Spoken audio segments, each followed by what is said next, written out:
Bonjour ou plutôt bonsoir à tous, ça me fait vraiment très bizarre de faire cette vidéo car ça y est, enfin j'ai vu Star Wars 9 et enfin on va en parler et je me sens encore vraiment assez perturbé parce qu'on est quand même à la fin de la saga, enfin la fin de l'histoire des Skywalker, enfin la saga principale est techniquement finie quoi, vraiment finie. Donc on va essayer de commencer avec une partie sans spoiler, puis continuer avec une partie spoiler, mais je ne suis vraiment pas un expert du sans spoiler, du coup ça va être assez court. Mais avant tout, sachez que cette vidéo est sponsorisée, oui. Comme vous le savez, maintenant je ne suis plus étudiant, il faut que j'arrive à vivre de mes propres moyens, et surtout, c'est une sponsor qui normalement devrait vous plaire, car il y a un gros concours à la clé où je vais pouvoir vous faire gagner le contenu de ce que je vais vous présenter. Comme je viens de le mentionner, cette vidéo est sponsorisée par Woodbox. Nous sommes donc sur une box exclusivement Star Wars et faite pour l'occasion. On est quand même sur la sortie Star Wars 9, il faut fêter ça. Alors, je sais que ça peut faire peur à certains, mais il faut préciser qu'étant donné que cette box est exclusive et conçue pour l'occasion, la box est sans engagement, c'est un achat unique. Et surtout, c'est une box à quantité limitée, il ne faudra pas trop tarder si vous souhaitez l'acquérir. Concernant son contenu, nous sommes face à des produits parfaitement officiels et de la licence Star Wars,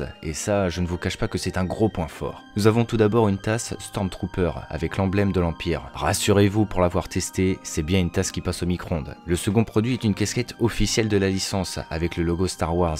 Elle est vraiment très sobre, mais je trouve qu'elle fait vraiment le taf personnellement. Pour continuer, nous avons un t-shirt avec pour illustration la flotte de l'Empire. Nous pouvons clairement faire le rapprochement avec Star Wars 9 où cette flotte nous est apparue dans les trailers. Et enfin, le clou du spectacle et possiblement le meilleur produit de la boîte, la figurine pop de Kylo Ren avec son design de Star Wars 9 qu'on retrouve notamment dans son casque. Bon, comme vous l'aurez remarqué, nous sommes sur une box plutôt orientée bad guys, avec l'Empire, la flotte impériale, ou directement Kylo Ren. Si vous souhaitez avoir cette box Star Wars limitée, déjà, sachez que ça ferait un bon cadeau de Noël, et oui. Mais surtout, vous avez un lien dans la description vous permettant de vous la procurer. Et point non négligeable, si vous utilisez le code promo ARGOROC7, vous obtiendrez une réduction de 7 € sur votre achat. Mais ce n'est pas fini. Car oui, j'ai négocié également de mon côté pour que vous puissiez gagner une de ces box. Pour ça, rien de plus simple, je vous organise ce concours sur mon Instagram. Et oui, c'est une première. Bref, toutes les modalités sont dans la description. À vous d'aller y jeter un œil. Alors, je suis à la fois content et en même temps, c'est très bizarre, je ne saurais pas décrire ce sentiment. Je suis content car la saga, quand même, cette nouvelle trilogie se termine sur un bon film. Star Wars 9 est vraiment très bien, franchement, hein. Et surtout, en plus, il apporte des réponses, c'est vraiment ce que je voulais. Néanmoins, en même temps, je l'ai trouvé trop obvious par moment, mais en même temps, je me dis, est-ce que c'est vraiment le film qui est à blâmer? Car en tant que fan, et surtout grâce à ma chaîne YouTube, c'est normal que moi je me renseigne de partout, que j'essaye de voir toutes les options possibles pour les futurs des films, etc. Donc en même temps je savais beaucoup de choses, en même temps je savais rien, et en même temps j'étais ultra hypé quoi. Et puis en plus vraiment j'ai regardé zéro leak, hein, vraiment, je n'ai pas regardé le leak, hein, je l'avoue. Le truc c'est que voilà, on est quand même sur Star Wars, c'est le début de la chaîne techniquement, c'est l'identité de départ de la chaîne. On a commencé avec Star Wars 7, on arrive à la fin, Star Wars 9, la conclusion, ça fait vraiment bizarre, il y avait beaucoup de hype. Et maintenant, tout commence à redescendre et c'est peut-être ce sentiment-là que j'ai. Dans tous les cas, ce Star Wars 9 est, je trouve, une bonne conclusion, vraiment, hein. Le film est très bien, mais après, il n'est pas exempt de défauts, évidemment. On est vraiment sur du J.J. Abrams. Ce que je veux dire par là, c'est que, comme dans Star Wars 7, il y a énormément de références. Et c'est un petit peu la touche J.J. Abrams dans Star Wars, j'ai l'impression. C'est qu'il y a aussi dans Star Wars 9 beaucoup de références. Alors ce n'est pas un mal du tout, hein. Franchement, moi j'ai plutôt bien aimé, franchement. Mais je sais pas si ceux qui n'ont pas aimé Star Wars 16 vont aimer Star Wars 9. Je sais pas si vous comprenez vraiment l'idée. En fait, le truc c'est que tout s'enchaîne ultra vite, mais en même temps j'avais ce sentiment là pour Avengers Endgame bizarrement, parce que le truc c'est qu'en même temps il y a l'excuse, on est quand même sur une conclusion vraiment, comme Avengers Endgame avec Marvel, et du coup je le comprends, il faut balancer, il faut fermer les portes qui ont été ouvertes, et surtout il faut rester cohérent par rapport à ce qu'a fait Rian Johnson avec Star Wars 8 et ce qu'il y a raconté. Et oui, je vais me répéter encore, mais pour moi vraiment la plus grande faiblesse de cette nouvelle trilogie, c'est le fait que à chaque nouvel épisode, on écrit l'histoire et on change de réalisateur. On écrit tout petit à petit. Et pourtant, je trouve que cette nouvelle trilogie apporte vraiment beaucoup de choses et a vraiment plus d'un tour dans son sac. Donc tout est lié au passé, c'est normal. Mais surtout, connaissant J.J. Abrams à l'avance, bah, les références au passé allaient pleuvoir.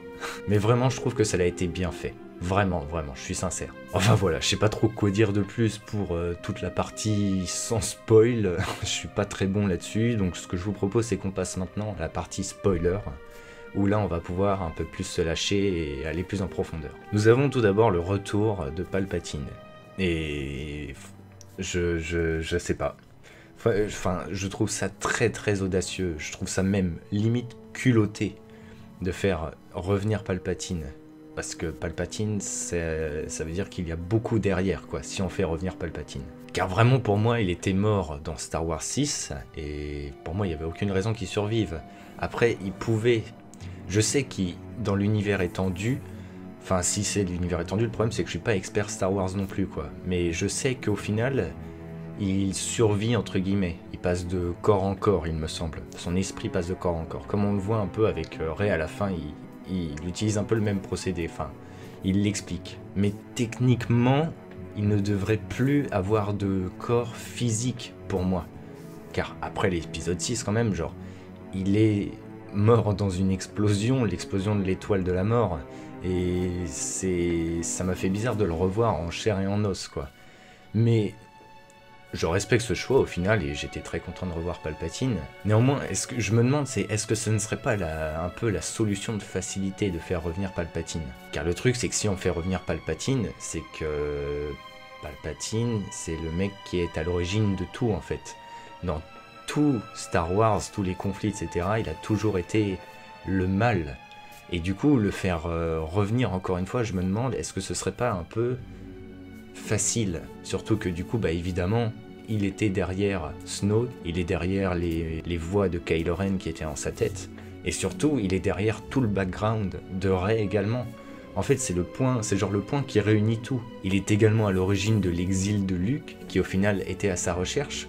Tout ça, au final, c'est comme si tout était réuni pour Palpatine en mode c'est la solution, le problème c'est Palpatine, si on le détruit, tout est gagné. Mais en même temps, on pouvait pas faire mieux, je pense, que l'Empereur pour avoir une vraie menace qui marque pour la fin de ce Star Wars 9. Et je trouve quand même que on était vraiment sur du Palpatine. Là, c'était vraiment du Palpatine qui manigance tout de A à Z, qui manipule Kylo Ren, qui manipule Rey, qui manipule tout le monde. On était vraiment sur du Palpatine.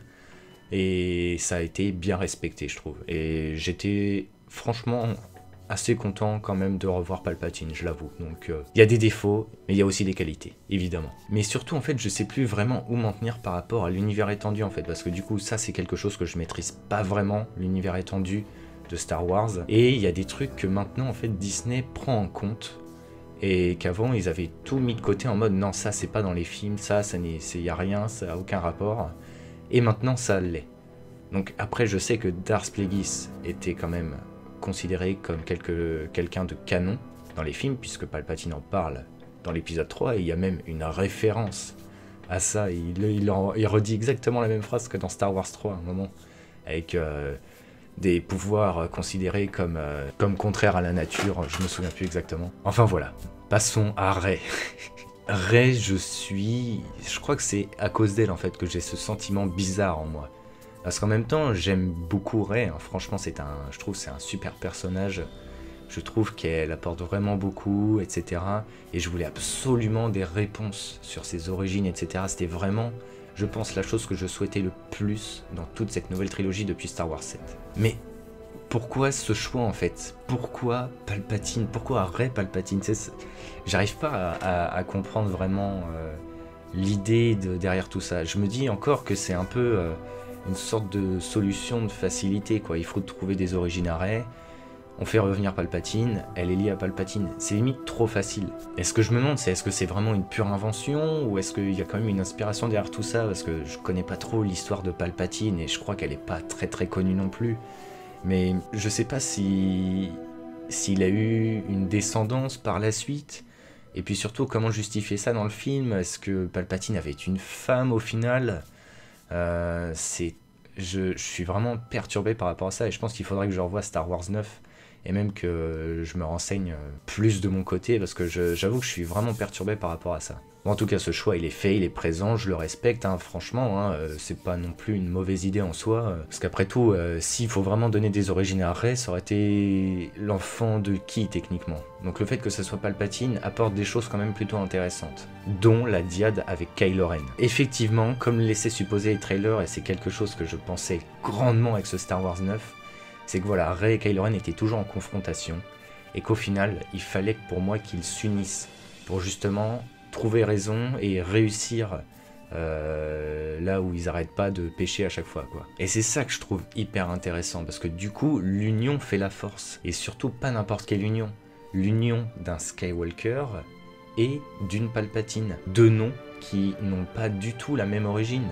Les Skywalker, c'est vraiment le symbole des Jedi, des chevaliers Jedi. Et puis Palpatine, bah du coup, c'est le symbole, c'est le nom du mal des seigneurs Sith.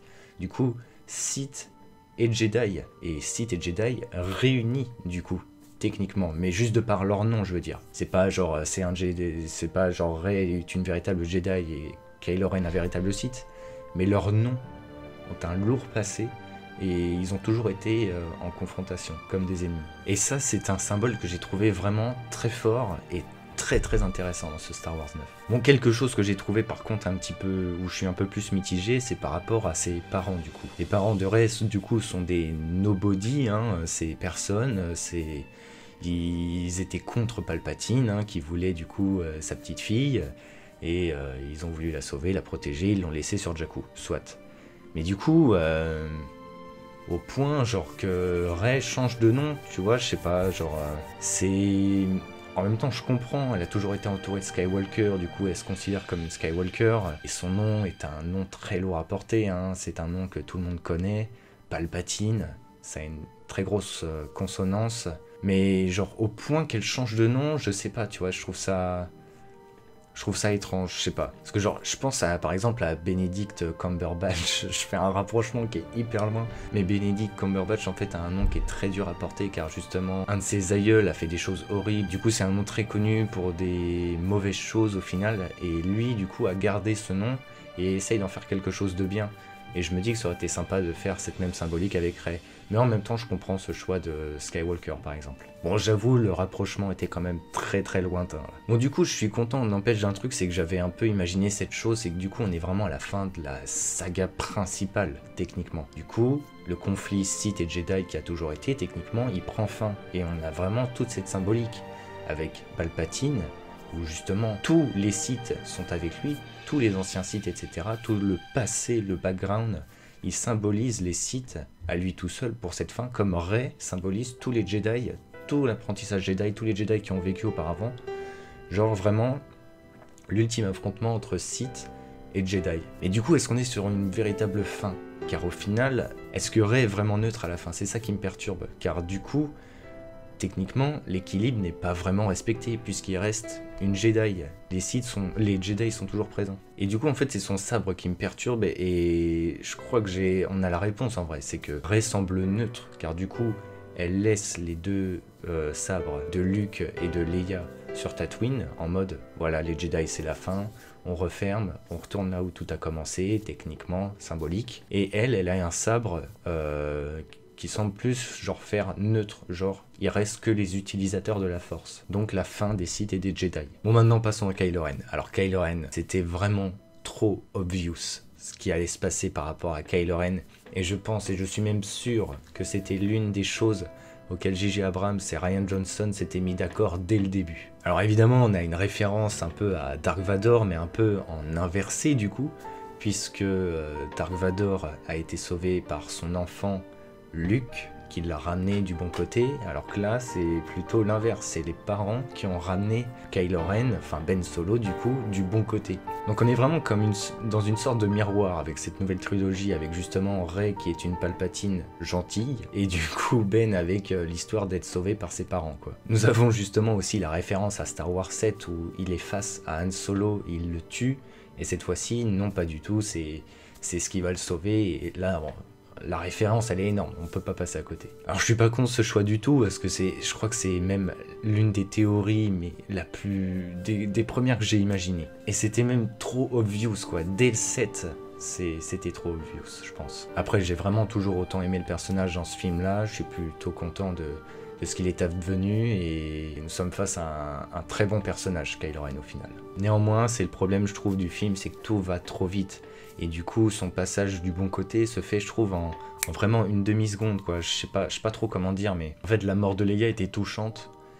mais j'ai pas eu le temps de l'assimiler en fait, j'ai trouvé ça vraiment rapide. Et au final, il semble y avoir tellement de choses de cachées sur Leia, j'étais même surpris. Alors je sais pas si c'est pris de l'univers étendu, je pense très certainement, mais du coup, Leia en tant que Jedi, du coup ça concorderait avec le 8, c'est pour expliquer le 8 très certainement. Tout le fait qu'elle ait des pouvoirs, même si on savait qu'elle avait des prédispositions par rapport à la force, mais que du coup dans le 8 là c'était très montré fortement, c'était peut-être la petite surprise quoi. Donc voilà, Kylo Ren j'ai vraiment bien aimé, Ben Solo, surtout qu'en plus au début c'est lui qui veut faire venir Rey du côté des Sith, et au final c'est lui qui va du côté de Rey, et c'est vraiment un peu comme Dark Vador et Luke quoi. Il y a vraiment cette image superposée, et c'était évident. Néanmoins, je suis un peu déçu qu'on n'ait pas vu Anakin, je vous le cache pas. Pour moi, je voulais que ça soit vraiment Anakin qui genre apparaisse et qui lui dise genre reviens du bon côté, t'as pas compris ce que j'ai fait en fait. Toi tu penses Dark Vador, mais tu sais pas ce qui s'est passé après Dark Vador, c'est que je suis revenu. Enfin, bon, les Chevaliers de Ren, hein. Comment dire que ça, j'avoue que c'est une déception. J'étais très content de les voir dès le début, je me suis dit ah, ok ça va balancer du lourd et tout, c'est cool, et au final bah ils ont la même utilité que la garde prétorienne de Snoke, et c'était sûr aussi c'est que bah il y allait avoir une trahison entre les Chevaliers de Ren et Kylo Ren, et au final ils se font tous déglinguer mais ultra vite. Comme la garde prétorienne, et encore la garde prétorienne c'était un combat qui était stylé quand même. Vraiment ça j'avoue, on faut se l'avouer, c'est un peu une déception. Bon voilà, pour conclure, l'essence même de cette nouvelle trilogie est bonne je trouve vraiment. Le problème des Jedi et des Sith a toujours existé, aujourd'hui seuls des utilisateurs de la Force existent et sont présents. Beaucoup de choses étaient prévisibles, voire un peu faciles, comme voilà le retour de Lando Calrissian. L'utilisation de son personnage je suis pas trop en accord avec, mais bon c'était quand même très sympa à voir. Mais en tout cas je suis content, voilà, j'ai pas les mots. Si juste le Reylo était pas nécessaire pour moi. Je sais que beaucoup étaient à fond là-dessus, mais vraiment pas moi, pas vraiment quoi. Et je pense que c'était vraiment pour vous faire plaisir et faire plaisir aux fans qu'ils ont fait ça. Bon, dans tous les cas, je suis vraiment content. Je suis content qu'on soit arrivé à la fin et tout.